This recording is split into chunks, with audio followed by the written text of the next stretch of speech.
Hello दोस्तों, मैं बसंत कुमार आप सभी का स्वागत करता हूं आपके अपने चैनल ओरिजिन क्लासेस में। और आज हम लोग देखेंगे क्लास 10 का संस्कृत चैप्टर 1 मंगलम पाठ देख रहे हैं, ठीक है। और मंगलम मतलब होता है क्या? शुभ, ठीक है, या मंगल। तो मैं यहाँ बताता हूँ मंगलम मतलब क्या होता है? मंगल या शुभ कार्य होता है। तो जो भी हम लोग कार्य करते हैं उस कार्य को शुरू करने के लिए हम लोग क्या करते हैं? कुछ मंत्र का उच्चारण करते हैं। तो ये जो मंत्र हमने लिया है ये अलग अलग उपनिषद से लिया गया है। पहला जो श्लोक है इसमें आपका पहला जो मंत्र है या श्लोक है इसको ईशावास्य उपनिषद से लिया गया है, ठीक है। तो अगर मैं बता दूं आपको कि उपनिषद जो है, ठीक है, वो वेद का क्या है? अंग है। और वेदों की संख्या जो है, वेदों की संख्या 4 है, ठीक है। वेदों की संख्या 4 है। जो सबसे जो पहला जो वेद था वो हमारा ऋग्वेद है। दूसरा यजुर्वेद है। सर का सामवेद है। और चौथा अथर्ववेद है, ठीक है। तो ये 4 वेद हैं। और 4 वेदों से जो लिया गया है इसको, ठीक है, 4 वेद कहें या तो उपनिषद कहें, तो वेदों की संख्या 4 है और उपनिषदों की संख्या कितनी है? 108 है, ठीक है। तो कुछ उपनिषद से इनमें से श्लोक हमारे मंगलम पाठ में कुछ श्लोकों को लिया गया है, ठीक है, जो अलग अलग क्या है? उपनिषद से लिए गए हैं। जो पहला जो इसमें आप श्लोक देख रहे हैं, ये पहला श्लोक ईशावास्य उपनिषद से लिया गया है। 108 उपनिषदों में से एक उपनिषद से लिया गया, ईशावास्य उपनिषद से, ठीक है। तो इसको मैं पढ़कर समझाता हूँ, इसके बाद फिर अर्थ समझाऊंगा। ये बता रहा है श्लोक कि हिरण्मयेन पात्रेण सतस्य पीहितं मुखम, यानी सोने का जो पात्र है, सोने के पात्र से ढका हुआ है किसका? तो सत्य का मुंह। सोने के पात्र से ढका हुआ है। सतस्य पीहितं मुखम, मतलब सत्य का मुख ढका हुआ है सोने के पात्र से, ठीक है। तो इसमें कह रहा है श्लोक कि सतस्य पीहितं हिरण्मयेन पात्रेण सतस्य पीहितं मुखम, यानी सोने के पात्र से ढका हुआ है सत्य का मुंह, ठीक है। इसलिए तत्वम पुषन्नपावरेण सत्यस्य धर्माय तिष्ठते, इसीलिए इसको क्या करें? सत्य धर्मानों के लिए इसको हटा दें।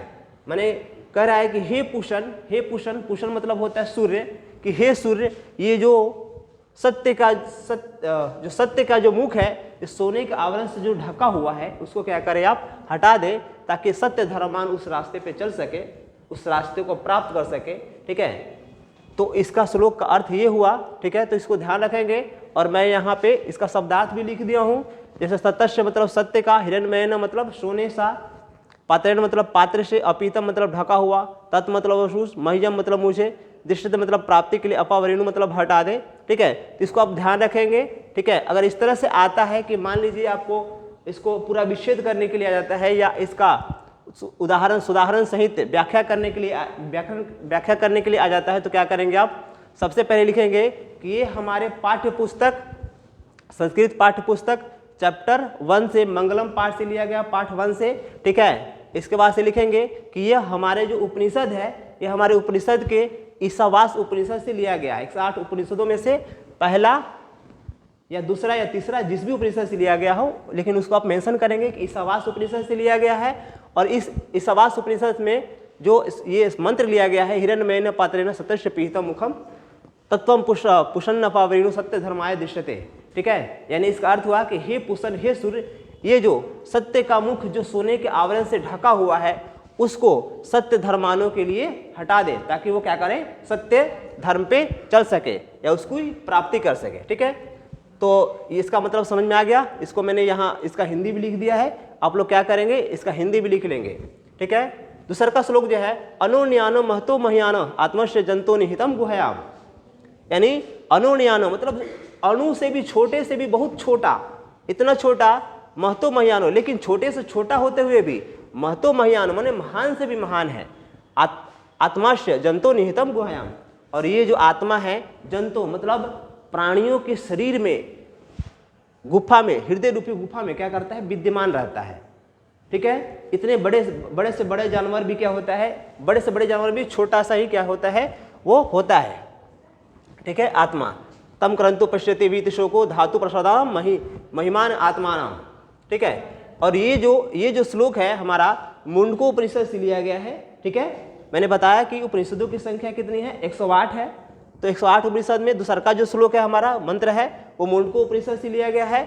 और इसमें कह रहा है कि अनोन्यान मतलब अणु से भी छोटा और महतो महियानो माने महान से भी महान, इतने छोटे से जीव होते हुए भी कितना महान से महान कार्य कर सकता है और करता है।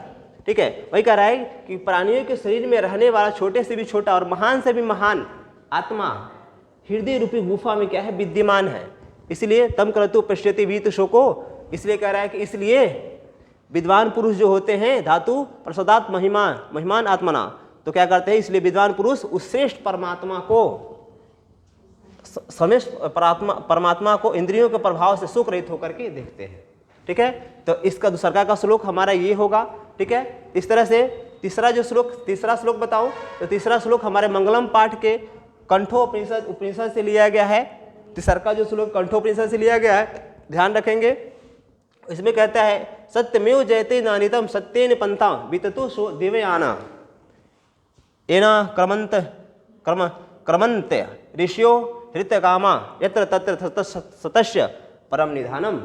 यानी इसका अर्थ हुआ सत्यमेव जयते, सत्य ही जीतते हैं। सत्यमेव मतलब सत्य ही, यहाँ पे क्या है, सत्यमेव मतलब सत्य प्लस एव क्या, दोनों का कंट्रैक्शन किया गया है, मतलब संधि किया गया है। सत्यमेव मन सत्य प्लस एव है, सत्यमेव जयते मन सत्य की जय हो, नानितम सत्य मतलब सत्य की जीत होती है, असत्य की नानितम मतलब असत्य की नहीं। सत्येन पंथा विदितम शोकम देवयाना, इसलिए सत्य के द्वारा ही देवलोक की राह का विस्तार होता है। ठीक है, जो सत्य धर्म पे जो चलते, सत्य धर्म पे जो रहते हैं वही क्या करते हैं, देवलोक की राह पे आगे अग्रसर होते हैं और बढ़ते चलते हैं और जाते हैं। ठीक है, ये ना क्रमंतश ऋषियो रात कामा यत्र तत् सतस्य परम निधानम, यानी कि इसलिए मोक्षार्थी लोग जो होते हैं, जो मोक्ष को प्राप्त करने वाले जो ऋषि लोग होते हैं, उस सत्य को खोजते हैं और उस सत्य को खोज करके उस सत्य का सबसे बड़ा खजाने की ओर बढ़ते हैं। ठीक है, तो ये हमारा आज हमने देखा 3 श्लोक इस वीडियो के माध्यम से। ठीक है, आगे हम लोग 2 श्लोक जो बच जाएगा किसी और वीडियो में हम लोग देखेंगे। तब तक के लिए धन्यवाद।